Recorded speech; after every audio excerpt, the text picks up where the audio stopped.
आज माझी आनंद सरांना एक स्पेशल रिक्वेस्ट असणार आहे. नाही ह, अजिबात नाही. तो किचन मध्ये येता कामा नये. असं का बोलतेस तू आजी? अगं, परक्या माणसाने असं घरात किचन मध्ये येणं बरं दिसतं का? आम्ही 3-3 बायका घरात असताना. पण त्या 3-3 बायकांना गुरगुट्या भात नाही ना बनवतायत. करेन हो, एवढं काय मोठं, काय रॉकेट सायन्स नाहीये. आनंद सरांचा फोन आला होता. 100 वर्षाचं आयुष्य आहे. ते आज येऊ शकत नाहीयेत. झालं, लगेच दांड्या मारायला सुरुवात. मयांक, मी खूप विचार केला. तू माझा बॉस असून सुद्धा तू मला एम्प्लॉई सारखं कधीच नाही वागवलंस. खरं तर मी एका मित्रासारखं तुझ्याशी बोलू शकत होते. मयांक, तुझ्यासारखा मित्र मला माझ्या आयुष्यातून मिस करायचा नाही. कोल्हापूरला जायचे कष्ट वाचवलेच माझे. कोल्हापूरला? कोल्हापूरची महालक्ष्मी आमचं कुलदैवत. नवस बोलणार होतो मी तिला. अनन्याच्या मनामध्ये माझ्याबद्दल जो गैरसमज झालाय तो दूर कर. पुन्हा आमचे संबंध पहिल्यासारखे होऊ देत. डॅडा तुला सुट्टी? नाही, हाफ डे नी जायचंय ना मला. ठीक आहे, मग आपण लायन किंग बघूया.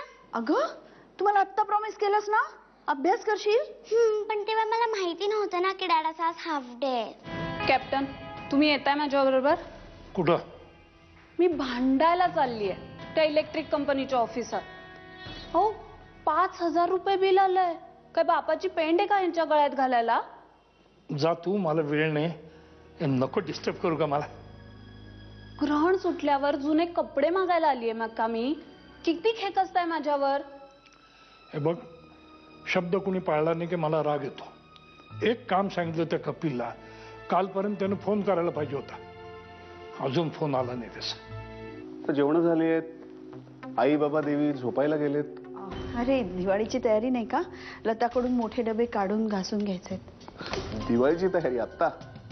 अरे हा हा म्हणता तोंडावर येईल दिवाळी. अगं, पण वरचे काकांना वेळ दिलीस ना तू? नाही, मी असं काही कमिट नाही केलंय. आणि सांगेन ना मी त्यांना फोन करून. आज नाही येऊ शकत मी. नाही ग, तिला पण तुझ्या बरोबर. तिला आवडते ना अनन्या. मला तिला माझं कार्ड पण द्यायचंय. बर बघू. मी तिला फोन करते. मग बघूया. तोपर्यंत आजीबरोबर जा, नैवेद्य दाखवा देवाला. आलेच मी. चल, नारळाच्या करंज्या तयार आहेत. मी तुला बोलले होते ना की मी पण म्हटलं होतं ना तुला, मी तुला करंज्या देणार नाही, तू त्या खाणार नाहीस आणि तरीही त्याची तारीफ करणार. मी तुझं नाव पुढे करून आईला करंज्या करायला भाग पाडलंय. त्यामुळे आता कोणी विचारलं तर फक्त तारीफ करायची. ओके? ओके, नक्की. हे काय सरप्राईज? मी तुम्हाला म्हटलं होतं ना, अविनाशसाठी सरप्राईज आहे म्हणून.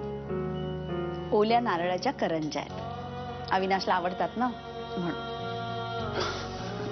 काय नाही ना, ओल्या नारळाच्या करंज्या आणल्यास? मला माहित होतं तुला खूप आनंद होईल. मला सांग, तुला यासाठी काय देऊ? चंद्र आणून देऊ का? हा, किंवा तारे तोडून देऊ? बघा, मागेन ते देशील? येस.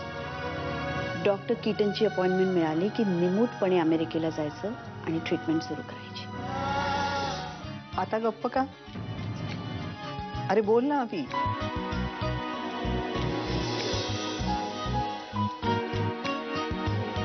तुला जर काही झालं ना, देव न करो असं काही होवो, पण जर तुला काही झालं तर तू सुटशील. पण तुझ्या मागे तुझ्या आईचा काय होईल याचा विचार केलायस का तू? अरे, तू ट्रीटमेंटला असा नकार देतोस, त्यांना किती दुःख होत असेल. एकदा तरी तुझ्या मनात आलंय का? अरे, मी एकट्याने विचार करून काय होणार आहे? सगळ्या डॉक्टर्सनी हात टेकलेत. हा, जो डॉक्टर कीटन आहे तो काही जादूगार वगैरे आहे का? अरे, ते तू त्यांच्याकडे गेल्यावर तुला कळणार आहे ना. मला जेव्हा पहिल्यांदा कळलं ना की मला कॅन्सर झालाय, जाम भीती वाटली होती. खरंच चीड आली होती. उद्विग्न वाटलं होतं खूप. पण नंतर कुठेतरी बरं वाटायला लागलं. म्हणतं चला, निदान देवानं एक तरी दान आपल्या बाजूने टाकलं. बरं आहे ना, लवकर संपतंय. काय काय संपतंय? काय संपतंय? तू तुझ्याशिवायचं हे आयुष्य नाही ना.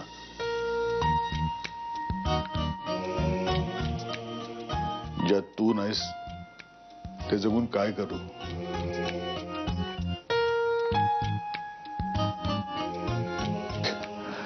आणि आता तर माझा मित्रच वाटायला लागलाय मला.